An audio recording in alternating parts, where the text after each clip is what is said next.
Welcome everyone to Totally Whiskey and Wine. I'm your host Jason, and tonight we are reviewing a Maysara Jamsheed Pinot Noir, as you can see right there. So, I know you've been waiting for it. Here it is, our rating. Drum roll, please.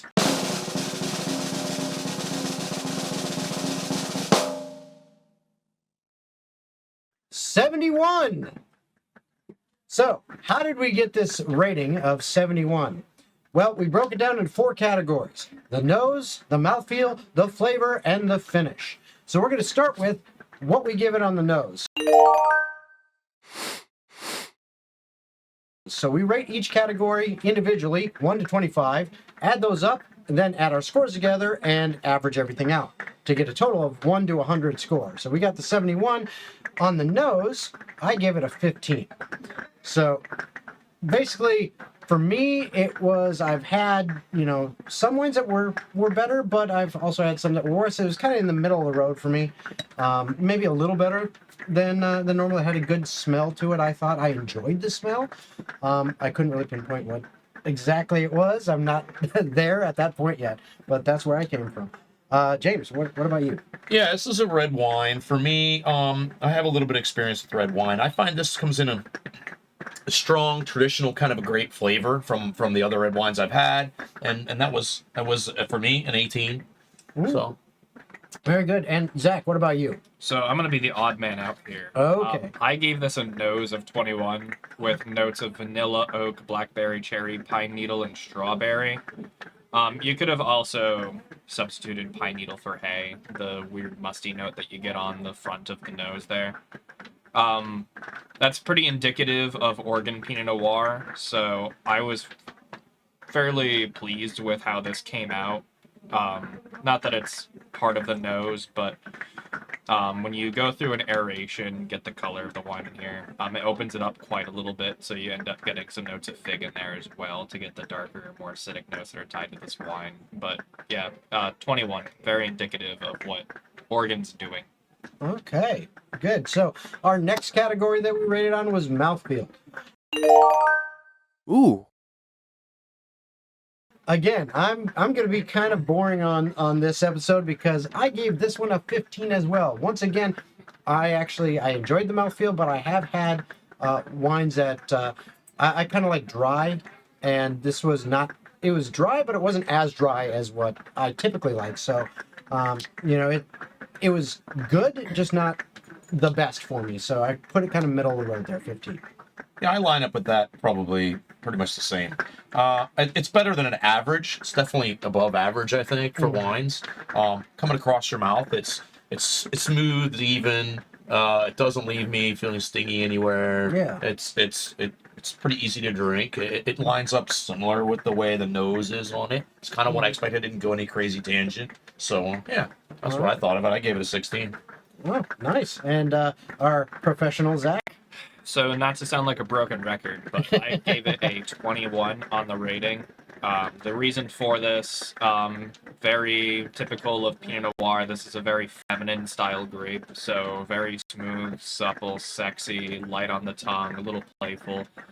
There is some nice acidity here, balanced by the round and lengthy tannins of the wine, so in addition to the fact that you're getting those acidic notes, it's bringing it back full circle. Okay. So give it a 21. Yeah. Which brings us to the flavor. Again, you were saying that, bring it back with those acidic notes and everything, bring it back. I also, once again, another 15 because, again, I've had better, but I've had worse. I enjoyed the flavor of it. Again, I can't pinpoint the exact, the tastes and the different things, like you said, some pine possibly or hay. I can't pick those up yet. I'm still learning. But I did enjoy it. So for me, yeah, flavor-wise, I gave it a 17. I found this a little bit sour on my palate. Kind of hits me a little sour. So it's definitely not on the sweet variation of it. So, and I think it all still worked together well with everything else I had in there. But I'm still above average a little bit. But yeah, 17 is where I was on that. All right. So I actually rated it above a 21. I rated it 22 exactly for the flavor.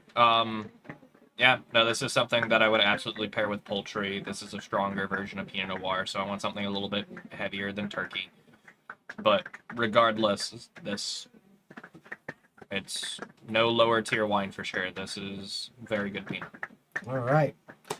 And last but not least, the finish.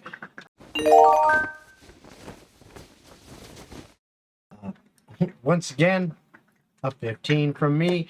I guess I'm predictable, but that's because I'm still learning. But in here, I thought overall, I had 15s across the board. It just seemed to be that's where it was level-wise for me. It kind of all came together in this better than average, but not great. Yeah, I have to look back on it and hearing everybody else talk. I gave it a 15.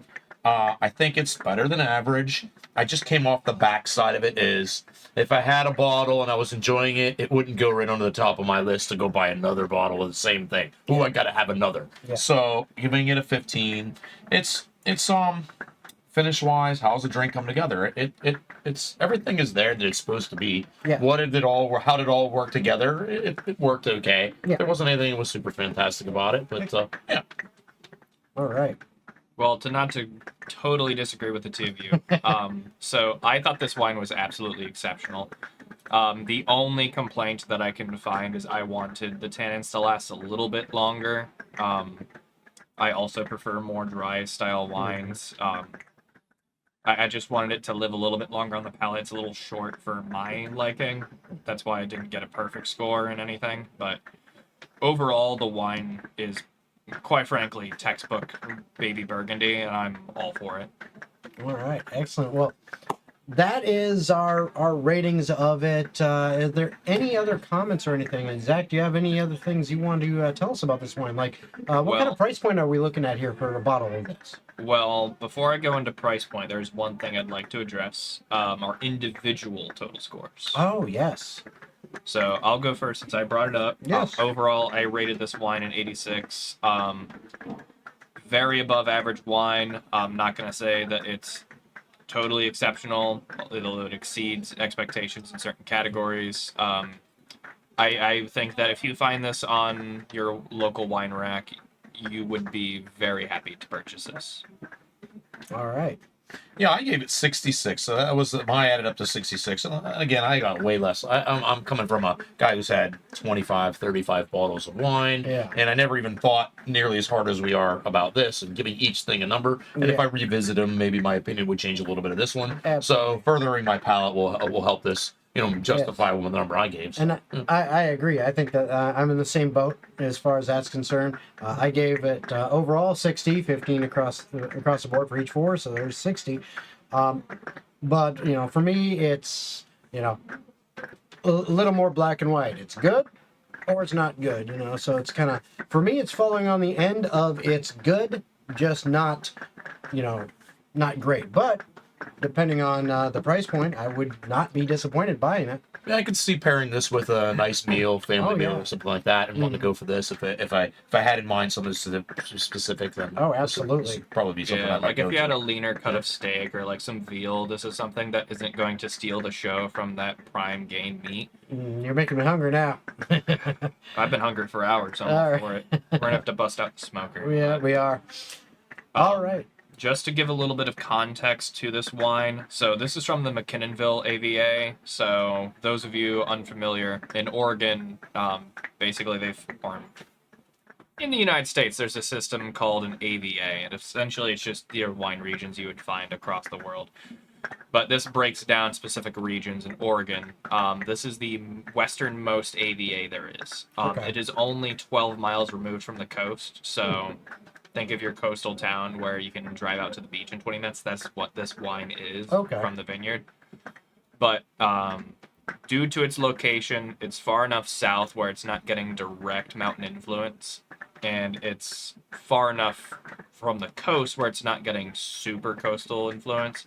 So it's kind of playing to the strengths of both of those regions. Also being on eastern facing slopes, it's removed from the wind entirely. Not too much rain overall through the course of the year, despite being in Oregon and on the rainforest side of everything. Only 33 inches annually. Oh, But the distinguishing factor for why this wine has the qualities it does is due to the soil composition.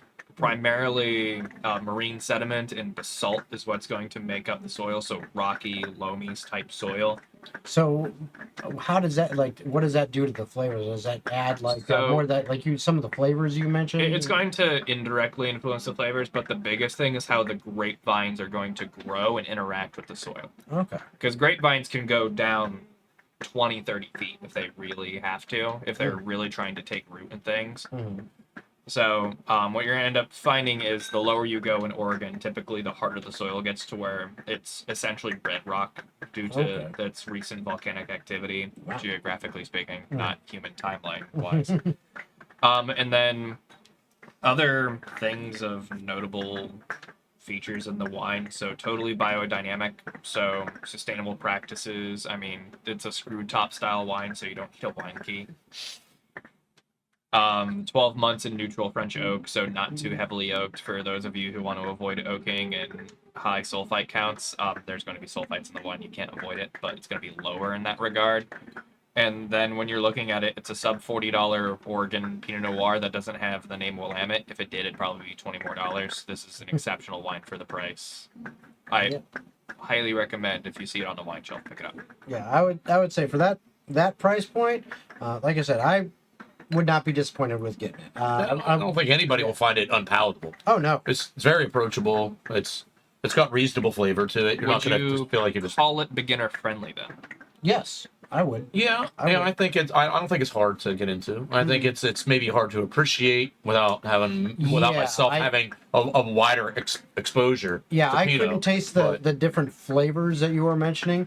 The only even- one when he said it, I maybe get the strawberry on the nose, very first on the nose. The first little hit. On I the actually nose. get more. Very indicative of I more get that American piney, Pinot. that piney thing on the nose. When he talks about it, then I can start to smell a little bit. There's this fun thing in Pinot Noir, specifically in Willamette. It's all over the place, but people will call it forest floor Okay. or pencil shavings. So what they'll end up doing is they'll combine two notes. So you'll end up getting like pine straw or cedar or oak, Okay. and you'll also get graphite as a note. So like that minerality you'll find in the wine, and they'll combine that sensory note to call it pencil shavings. Okay. Another one of my words I didn't say about is earthy, down to earth, like an earthy See, tone there you go. to it. That's So maybe that's how my palate takes Yeah. it. So That's okay. That's totally open to interpretation. Would you be able to digest down further on what you describe as earthy? Maybe mushrooms. no, I Is feel it- more soil, like soils, and that's what I think of as soils and stones, salts, minerals. You see, as you talk about those things, I can kind of get like the stone, I don't think like of wood. like rock. Yeah, I don't think of like fresh cut wood or fresh woods or like trees in bloom Well, or you men- flowers in bloom, any Well, you floral like mentioned that. like It's you know, earthy, like an earthy. the basalt and the earth and everything. When you say stone, that's what I get a little bit of. Yeah. All right. So you did say you don't get any kind of oaking. No, I don't Think like that. about when you're tasting a bourbon. You know that vanilla note that you end up getting? Try and draw that on the nose. It's very supple, but it's there.